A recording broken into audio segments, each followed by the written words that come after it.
Hello and welcome to Debate Trail's topic analysis for the January 2023 public forum debate topic, which is resolved.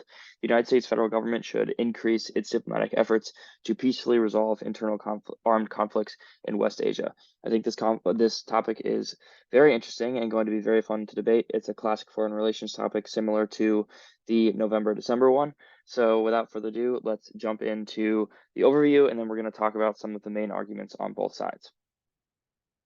So starting with the introduction to the topic, you may be asking yourself, what is West Asia? It's a term that's not very popular in debate and in popular culture more broadly, but the map of West Asia is shown here. You might be thinking to yourself, well, okay, so this looks like the Middle East.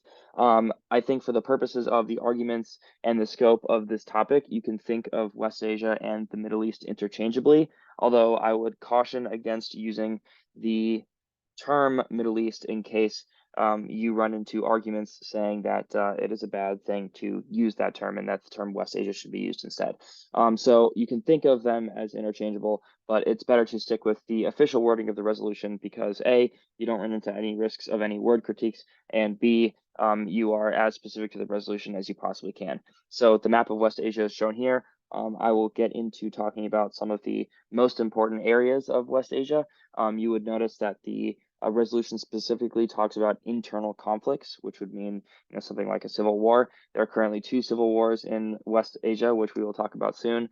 But you can see West Asia also includes Iraq, Iran, Saudi Arabia, Yemen, Turkey, Syria, Jordan, Egypt, and Sudan. And so those are probably the most, those are definitely the most important countries to consider when you're thinking about, okay, well, what is this region? What does it involve?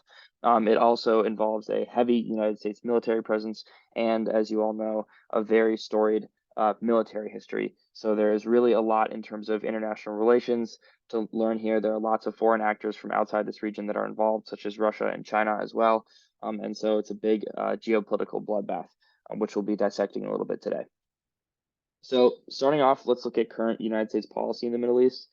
So we've experienced a reduction in involvement in the Middle East, specifically since the Trump and Biden administration. This is signaled mainly by, or most recently by, Biden's withdrawal from Afghanistan. The United States is trying to focus more on conflicts going on in East Asia and the South China Sea. It's called the Asia Pivot, which was initiated by Obama, as being continued by the Biden administration.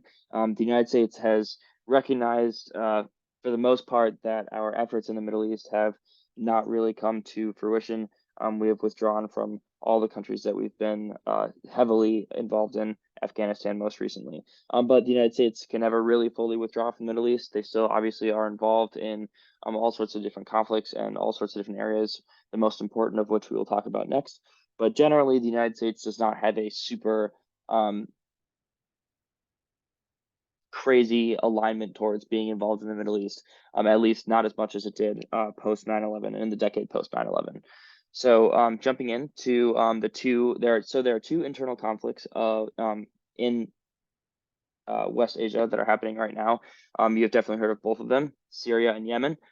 So those are the two internal conflicts that we will be focusing the most, or that this topic will be oriented around the most, because they are both really bad. They're the only two real civil wars that are happening in West Asia right now, or at least that have a sufficient amount of evidence and United States involvement with them. So we're going to do a little overview of Syria.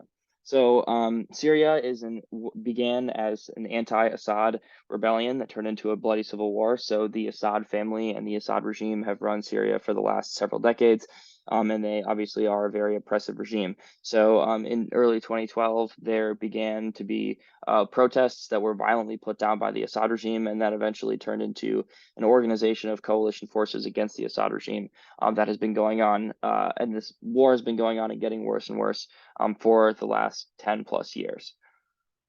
Russia and Iran are backing the Assad regime. So Russia has been directly involved, especially with their Air Force, which has actually conducted airstrikes themselves. And then Iran is also backing the Assad regime because they want to protect the land route that goes from Syria into Lebanon, where they are backing Hezbollah, which is their proxy as well. And generally, Iran and Russia tend to be aligned on a lot of these geopolitical issues, and they also tend to back the oppressive regime that's in power. So that's not really that surprising. ISIS and Al Qaeda have begun to capitalize on the chaos. In fact, part of the actual founding of ISIS was rooted in the chaos that has been brought about by the Syrian civil war, because they just want to cause as much chaos as they possibly can. ISIS and Al Qaeda are also anti-regime, but they do not play to a certain side, and they do not work with the United States or any Western allies that are also backing anti-regime forces, because you'll come to see in your research that there are a large number of different factions that are currently trying to fight against the regime, and they are not organized, and they often have very conflicting views. But ISIS and Al Qaeda are definitely around in the area and causing a lot of violence. So the United States is backing the rebels and the Kurdish forces, who are also working with the rebels. The Kurds are an ethnic group in northern Syria. The United States has mainly been focusing on its counter-terror operations against ISIS and Al Qaeda, and they have been largely successful.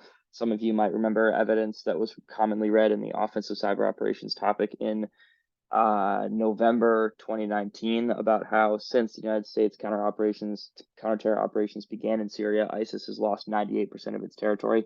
They've regained some of that, but overall, the United States counter-terror operations in Syria have been largely effective.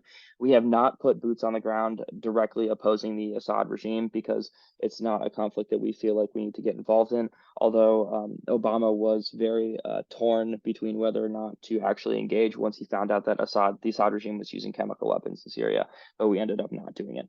We also withdrew our forces in 2019 pending an invasion in northern Syria by Turkey. The reason why was because Turkey is a strong NATO ally and is of a lot of strategic importance for other areas of NATO focus, which include basically countering Russia. And so the United States didn't want to create an internal conflict within NATO and alienate Turkey. And so the United States is allied with the Kurds, but Turkey invaded northern Syria against the Kurds to stop them from uniting with the Kurdish population that lives in Turkey themselves, because the Turkish government is very much anti-Kurd. And so the United States ultimately sided with Turkey and withdrew because they didn't want to do anything or stand in the way of Turkey invading, didn't want to risk a conflict between Turkey and the United States. UN talks and other diplomatic attempts have failed. There have been many of them.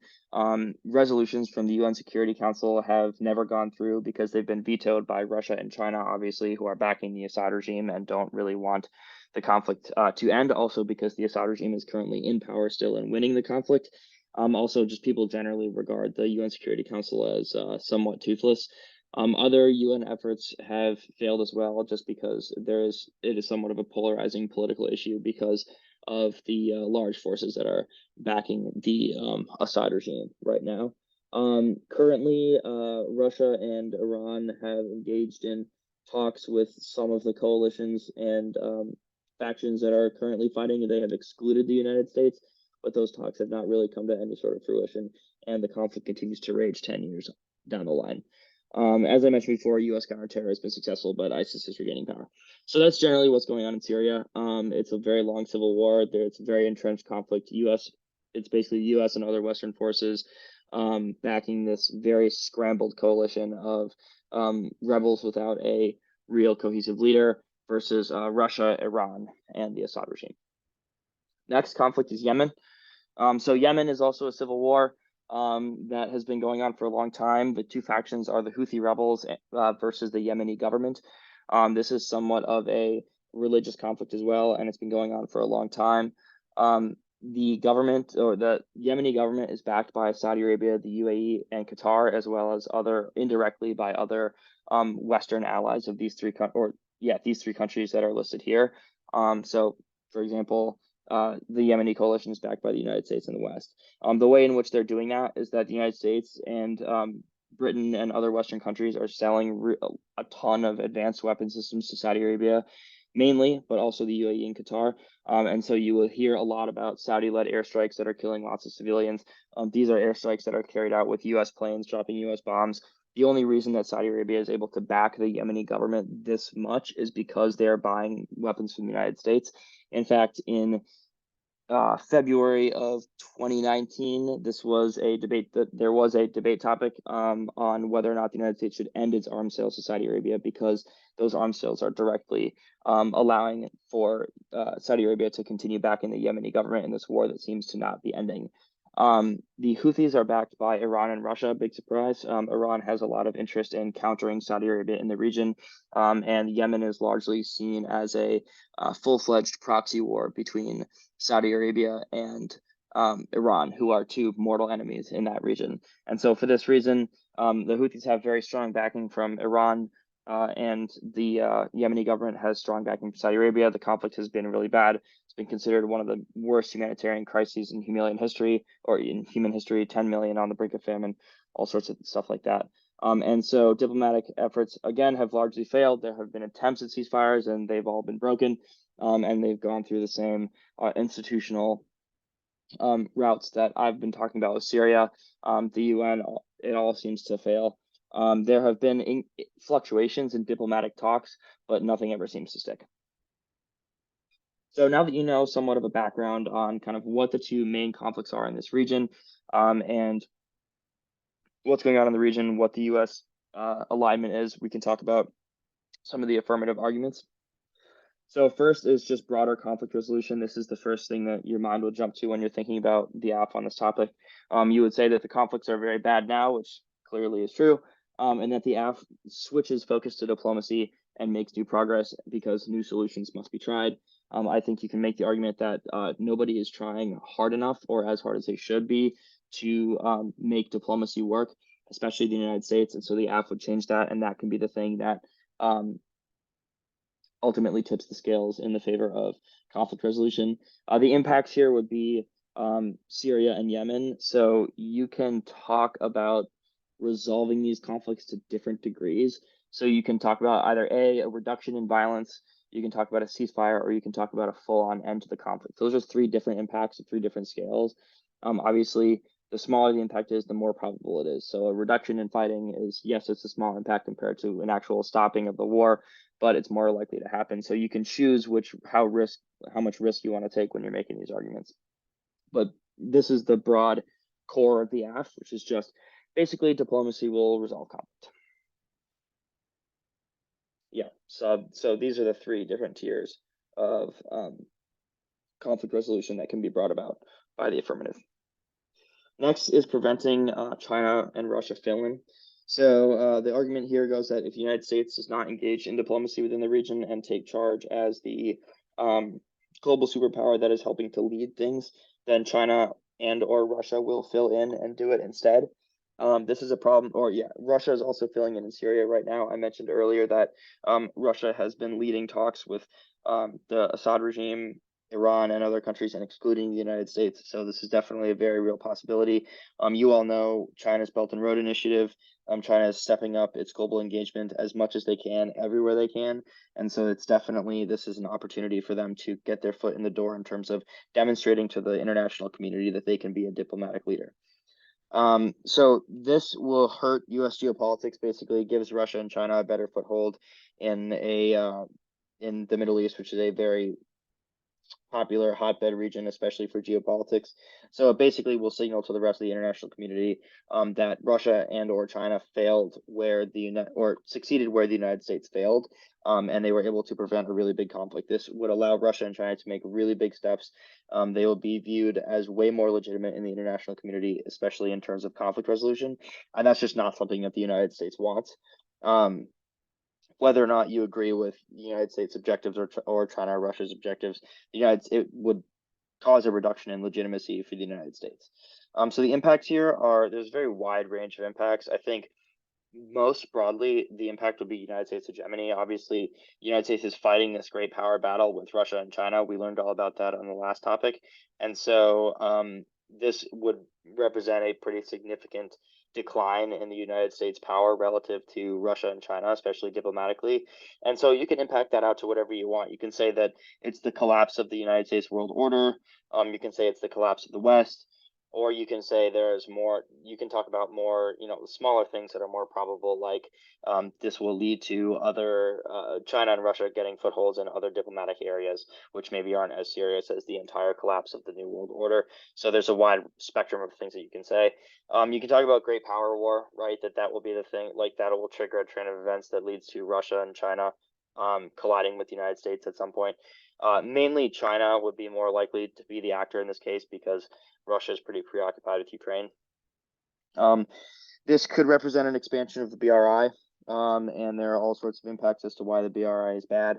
Although, you could talk about debt trapping, even, these small countries are small countries in the Middle East, or you can talk about how that marks a significant advancement for BRI countries, legitimizes the BRI even more, and allows it to expand into areas even outside of West Asia.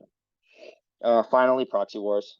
So if China and Russia get a better foothold in the region where the United States has dominated for a long time, it's just a recipe for proxy wars to happen and break out between the United States and China and Russia.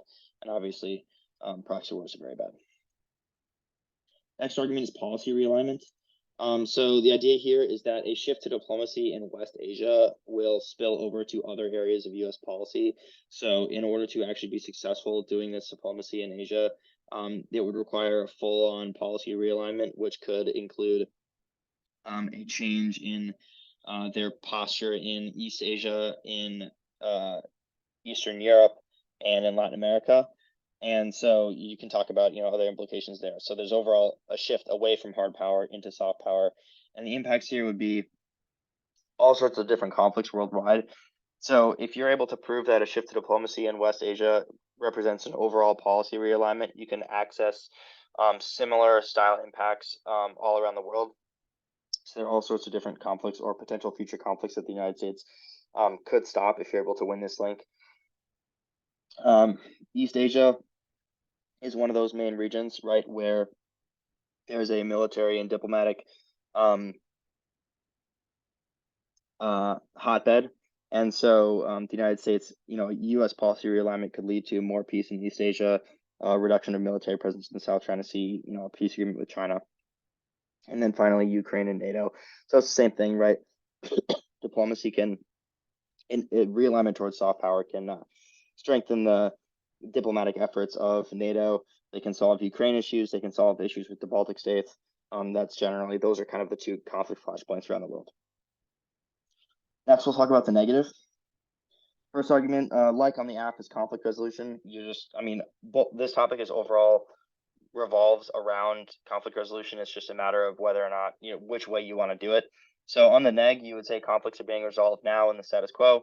Either that is from U.S. military action, other actors' military action, other actors' diplomacy. And there's lots of evidence all around saying that these three things could be the thing that solves Yemen and Syria. So there is uniqueness evidence out there saying that the conflicts are being resolved now or will be resolved. So that's your uniqueness. You then say that realigning to soft power from hard power, from the hard power orientation reduces progress. So this is basically a hard power good argument. You're saying that U.S. military presence and focus on military means of resolving these conflicts is better than diplomatic means because no one will listen to diplomacy. The impact here, more or longer or worse conflicts. You're just saying that you're switching from one method of conflict resolution to another that's significantly worse. So you're saying that the conflict gets worse or you lose any shot at solving the conflict. Next is encouraging regional independence. So the argument here is that West Asian states are working together now to resolve these conflicts, so you can point to the GCC, which is a Gulf Cooperation Council, which is a coalition of Gulf states that are, in an ideal world, working towards doing things like this, like diplomatically resolving these conflicts without having other Western countries involved directly in the talks. The argument would be that U.S. involvement reverts that progress and provides a crutch for irresponsible and violent actions. So if the United States is the one that is looked to as the responsible one, then it takes the blame off of these other smaller countries that would ideally, in a world without the United States, be resolving the conflict themselves, and so they're able to be less responsible, commit more violent actions, and it reduces progress in the region. The impact here is similar to what it was before, right? More, longer, worse conflict. This is again a trade-off from different dispute resolution mechanisms. So here you're arguing that the resolution mechanism of having just the West Asian states working together would be better than, the United States coming in and messing everything up. Finally, is that other actors are filling in now. So here your argument is that China or Iran or Russia is filling in and resolving the conflicts now via their dispute resolution mechanisms. This could be for a wide range of reasons. They could be more trusted because they don't have as much of a history of invading West Asian countries and causing lots of turmoil, i.e., the Iraq and Afghanistan invasions of 2003. So for whatever reasons you want to choose, you can say that Iran, China, and Russia are filling in now and resolving conflicts now. Your argument would be that the United States inserting itself into these diplomatic talks will alienate China, Russia, and Iran. You can choose any of these three, or two, or all three of them, by the way. But they would see that as a concrete action against them because the U.S. is inserting themselves in somewhere where they have control. And so because they're being alienated by the United States, that leads to a breakdown of the effective dispute resolution that's happening in the status quo. So the impacts here could be proxy wars. So Iran, Russia are obviously no stranger to waging proxy wars against the United States. In fact, the two conflicts happening right now exist as proxy wars between the U.S. and Russia. So more of those can start. You could talk about backwards diplomatic progress leads to more, longer, or worse conflicts. This is just the idea that this dispute resolution mechanism is, breaking down. And those are kind of the two main impacts. So this is the opposite. You would realize this is the opposite of the argument that I was talking about on the AF about China and Russia and Iran filling in and that being bad. It's the same uniqueness evidence. It's just you're saying that instead this is good. So if you're going to read this argument on either side, you have to be aware that there is somewhat of a pretty strong turn on either side, but it's not an insurmountable challenge. And this argument is probably pretty strong on both sides. There probably is a sufficient amount of evidence. If you're deep enough in the literature, that's the other side to the argument that you're not reading isn't something that you really need to worry about as much.